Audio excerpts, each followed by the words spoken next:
What we're launching is a £60 million programme whereby the government, through the Science Research Councils, will be putting money into high growth businesses linked to universities. 31 universities are involved. We're taking some of the ideas that come out of universities, and we have world-class universities in this country, and applying them in business so that jobs are being created and wealth is being created.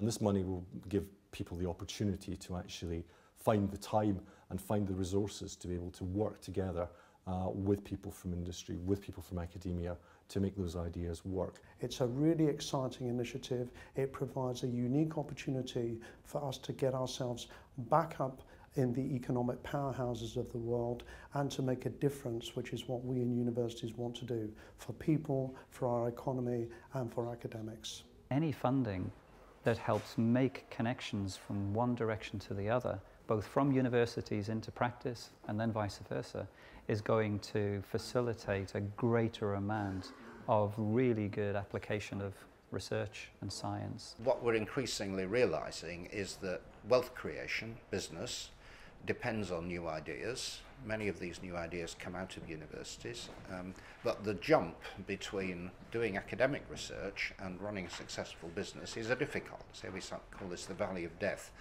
It's difficult to get money out of banks and other investors, and so the government needs to help with that process, otherwise the businesses find it difficult to get running. Once you've completed a piece of academic research, you often know something, you know how to do it, you might have been able to test it in a lab or show that it works, but there's a really big gap between doing that in a lab environment and getting it out there into the form that can be used and can be scaled and can be made available to people. And this sort of funding is the kind of thing that allows us to bridge that gap.